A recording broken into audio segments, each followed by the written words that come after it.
Wassalatu wassalamu ala asrofil anbiya'i wal mursalin wa ala alihi wa ashabihi ajma'in, amma ba'du. Rabbi shrah sadri wa yassir li amri wahlul 'uqdatam min lisani yafqahu qawli birahmatika ya arhamar rahimin. Ya, baik anak-anak, bagaimana kabarnya hari ini? Semoga kalian semua dalam keadaan sehat walafiat ya. Ya, dalam rangka mengisi materi PJJ hari Rabu ini, Ibu akan menyampaikan beberapa materi kepada kalian. Yang mana materi yang akan Ibu sampaikan ini berkaitan dengan mata pelajaran kita sehari-hari di kelas, itu tentang sejarah kebudayaan Islam. Ya, nah sekarang kalian kan sudah menyaksikan nih videonya. Sebelumnya itu udah disiapkan alat tulisnya nanti untuk meresum, karena hasil resum kalian harus diupload nanti di akhir pembelajaran ini ya. Baik, dengan mengucapkan bismillahirrahmanirrahim, Ibu mulai pembelajaran hari ini ya. Baik, Ibu tidak akan menjelaskan wabah yang terjadi sekarang, tetapi Ibu akan mengaitkan dengan wabah yang terjadi pada masa lalu, yaitu pada masa sahabat Nabi, yaitu Umar bin Khattab.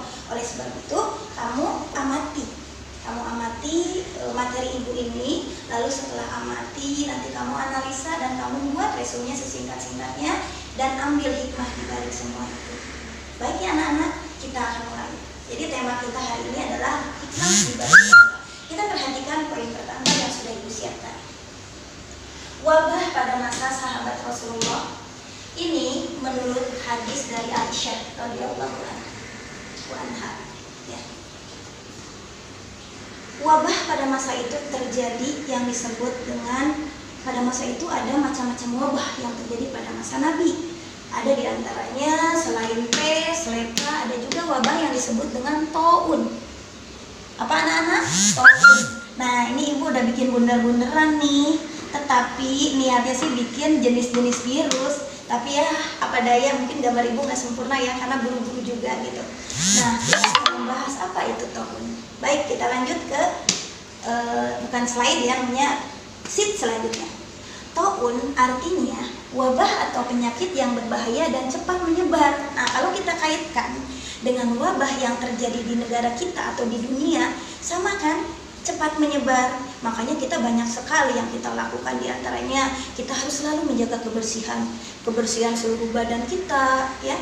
Di antaranya kita harus selalu membersihkan dengan hand sanitizer ya setiap melakukan aktivitas. Tetapi kalau saran Ibu dan saran beberapa ahli kesehatan, kalau keseringan pun menggunakan hand sanitizer karena itu mengandung alkohol tidak baik. Jadi agama kita, agama Islam mengajarkan yang penting kita bersih ya. Jadi nggak mesti pakai hand sanitizer. Setiap kalian melakukan kegiatan, silahkan kalian cuci tangan kalian yang bersih menggunakan sabun. Boleh sabun mandi, boleh sabun pencuci piring, boleh sabun apapun. Yang penting bisa menghilangkan kuman tersebut ya, karena kuman tersebut akan hilang kalau kita sudah membersihkannya. Baik, kita lanjut lagi.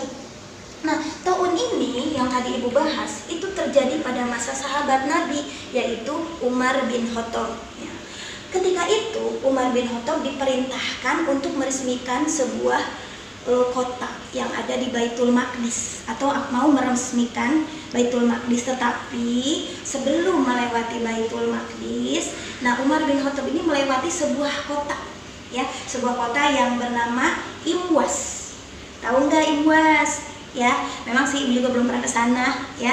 Nah, Imwas ini adalah sebuah perbatasan yang akan dilalui oleh Umar bin Khattab sebelum beliau sampai ke Baitul Maqdis. Tetapi di tengah perjalanan ini sedang terjadi wabah, itu wabah taun tadi, sehingga di sini terjadi pro dan kontra antara berangkat atau tidak. Di sisi lain kewajiban harus berangkat, tapi di sisi lain di situ ada wabah. Kan seperti dikatakan oleh sebuah hadis Nabi bahwa kalau di suatu tempat ada wabah, maka kita tidak boleh keluar dari tempat itu. Kita harus berdiam diri di tempat itu dan tidak boleh kemana-mana, karena khawatir kita akan tertular wabah atau kita yang akan menularkan ke daerah yang memang belum terkena wabah ya. Baik, Ibu akan lanjutkan ke sheet berikutnya, yaitu riwayat wabah ini. Nah, tadi kan sudah dibahas tentang taun ini ya.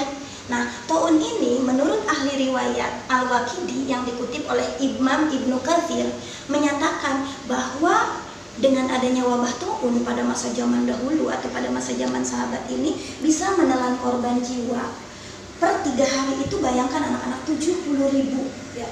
70.000 berarti kalau ibu tulis 70.000 ya, 70.000 per 3 hari. 70 bagi 3 hampir berapa? Hampir 2, kan 70.000 ya, berarti berapa? 23, ya, 23.000 ya, 23.000 sekian deh. Nah, yang jago matematika hitung ya. Pokoknya ini secara besar 23 juta lebih orang per 1 harinya. Itu menurut Al-Waqidi tadi. Nah, imam atau ada sebuah yang meriwayatkan berdasarkan riwayat lain itu pas 23.000 orang per 3 harinya itu atau per harinya. Nah, kenapa beda pendapat? Karena pada masa itu kan belum zaman secanggih sekarang, belum ada sensus penduduk, belum ada data statistik, dan belum ada jaringan-jaringan yang canggih seperti kita sekarang. Ada internet, ada website, ada Google dan lain sebagainya ya. Nah, oleh sebab itu kita harus selalu menjaga kesehatan kita. Nah, sekarang kita lanjutkan lagi. Setelah riwayat yang tadi kita lanjutkan korban atau siapa saja sih sahabat-sahabat Nabi yang terkena dan akhirnya harus wafat ketika itu atau meninggal karena kena serangan wabah itu. Karena tidak menutup kemungkinan ya anak-anak, kita tidak mengenal usia, namanya maut, rezeki, jodoh ya, itu kan yang mengatur Allah. Berdasarkan qadarullah, kita hanya mampu berikhtiar ya. Nah, di antara sahabat Nabi itu ada Ibnu Ubaidah, pada saat itu wafat karena wabah tersebut. Kemudian yang kedua ada Syurahbil bin Hasanah. Nah, ini virus-virus yang mengenainya ya. Ibu juga nggak tahu persis seperti apa menahan sakitnya, kemudian sakitnya berapa lama dan apa yang dirasakan pada saat itu. Karena ini yang ibu baca dan yang ibu lihat dari beberapa tayangan video dan dari beberapa cerita ya. Oke, nah sekarang kamu sudah tahu sahabat-sahabat Nabi yang kena siapa. Ibu akan lanjutkan ke slide berikutnya. Nah, menurut ahli atau beberapa pendapat para ahli kesehatan pada masa itu menyatakan bahwa organ tubuh yang diserang dalam wabah taun ini ada 3 anak-anak. Ada berapa? Ada 3 ya. Nah, yang pertama apa? Jantung. Ya, jantung. Makanya kita harus selalu menjaga jantung kita, ya kan? Yang kedua paru-paru. Nah, paru-paru inilah yang hampir sama dengan COVID-19 yang sekarang kita. Kan kita terkena penyakit pernapasan kita sesak. Ya, gejalanya itu seperti itu, timbul demam tinggi melebihi 37,5, kemudian sesak ya. Dan batuk, tenggorokan sakit itu diantaranya. Ini menyerang paru-paru atau kalau sekarang namanya ISPA, inspeksi saluran pernapasan akut ya, itu pada masa itu. Kemudian yang ketiga darah. Nah, darah ini juga termasuk salah satu organ tubuh yang diserang oleh taun ya. Nah, kemudian tokoh ilmuwan muslim yang paling terkenal pada masa itu pun, dan ini terjadi pada masa Khalifah dinasti Abbasiyah, yaitu tokoh ilmuwan muslim yang bernama Ibnu Sina. Menurut Ibnu Sina, penyebab dari wabah atau bakteri atau taun tersebut ada 3 bagian. Yang pertama adalah bakteri ya. Yang kedua adalah udara dan cuaca, hampir sama kan dengan corona kan, makanya kita harus pakai masker ya kan kalau kemana-mana. Kemudian yang ketiga bangkai. Nah, apa yang dimaksud bangkai di sini? Ya semua jenis bangkai ya, termasuk jenis bangkai manusia. Kenapa ibu katakan bangkai manusia? Karena kita kaitkan dengan masa penjajahan Jepang di masa kita dulu ya. Kalian belum lahir, ibu juga belum lahir. Nah, pada masa itu bergelimpangan mayat-mayat itu di selokan, di jalanan, itu tidak dikubur. Kemudian kamu ingat pada masa Romusa ya, kan kasihan, kemudian waktu proses pembuatan jalan dari Anyer sampai Panarukan itu bagaimana banyak sekali mayat-mayat yang ya Allah itu. Tapi insya Allah mereka syahid ya. Sama yang meninggal ini pun dikatakan sedalam sebuah hadis bahwa mereka mati dalam keadaan syahid. Oke, kita lanjut ya sekarang. Nah, dari semua wabah, dari semua musibah, dari semua bencana yang terjadi di negara kita ini, apa hikmah yang kita bisa ambil? Yaitu kalian atau kita semua harus selalu bersikap sabar. Ingat ya anak-anak, apa? Bersikap sabar. Apa sih sabar itu? Sabar itu menahan diri. ya. Jadi nggak cepet marah, nggak cepet ngambek, nggak cepet baper atau tersinggung, ya, nggak cepet nangis gitu ya. Nah, sekarang kita kaitkan nih sabar dengan Ramadan. Adakah kaitannya? Jelas ada, ya. Kan ketika kita puasa atau saum itu menahan segala hawa nafsu ingin marah, hawa nafsu ingin makan, hawa nafsu lapar, hawa nafsu haus, dan lain sebagainya, itu kita mampu menahan, ya. Nah, sebagaimana hadis yang diriwayatkan oleh Rasulullah. Nah, apa hadisnya? Keutamaan iman atau keutamaan iman yang paling utama adalah, nih hadisnya ya, afdolul iman as-sabru was-samaha. Ibu ulang ya. Keutamaan dari sabar ini adalah termasuk keutamaan iman yang paling utama, atau iman yang paling utama adalah sabar. Apa hadisnya? Ada hadisnya nih, hadisnya afdolul iman as-sabru was-samaha. Artinya apa? Iman yang paling utama adalah sabar dan pemaaf atau lapang dada. Jadi kalian harus membiasakan diri, kalau marahan, kalau apa, cepat baikan, nggak boleh lebih dari 3 hari ya. Oke, nah kalian semua sudah Ibu sampaikan materi hari ini. Kita ambil hikmah dari wabah ini. Apa sih hikmahnya? Yuk kita jalan ke sini, lihat hikmahnya. Ada beberapa kaitan wabah dengan Ramadan atau puasa ya. Hikmah adanya wabah apa? 1. Pertama, kita melatih sabar. Yang biasanya bawaannya ngambek, tapi di hatinya niat, nggak mau ntar kalau saya ngambek pahala saya berkurang, ya kan? Nah, kalau misalnya kalian bawaannya tuh pengen minum aja, apalagi siang-siang nih ya, pengen minum es, jus, apalagi banyak di TV-TV iklan tuh yang begitu, bawaannya tuh kalian gak bisa nahan sabar kan? Ya Allah, kayaknya udah di tenggorokan. Nah, kalau kalian mampu menahan itu, berarti kalian termasuk orang-orang yang bisa bersabar diri. Termasuk sekarang dalam keadaan wabah, bersabar kita di rumah. Sampai belajar aja kamu di rumah, ya udah mau sebulan, sabar ya. Nah, yang kedua adalah setelah sabar kita ikhtiar atau berusaha. Apa sih usaha atau ikhtiar? Contohnya, ikhtiar atau usaha yang kalian lakukan untuk menjauhkan diri dari wabah, di antara yang tadi Ibu bilang, rajin mencuci tangan, ya. Nggak mesti sama ini sih, cuma kalau kamu pergi-pergi siapkan aja ini atau tisu basah biar kalian bersih tangannya. Kemudian selain itu, kita ikhtiarnya selalu menggunakan masker apabila keluar rumah. Nah, selain itu kalian menjaga jarak minimal 1 meter. Ini nggak boleh deketan kalian, ya. Misalnya Abu Zar, Muzakir sama Nazma deketan duduknya atau ininya, nggak boleh itu. Ya, kecuali dalam keluarga di rumah boleh, karena kan kita sudah tahu keluarga kita baik-baik aja. Kalau di luar kan kita nggak tahu ya. Oke, nah itu diantaranya. Nah, ikhtiar ini apa sih yang akan kita lakukan? Namanya ikhtiar itu usaha.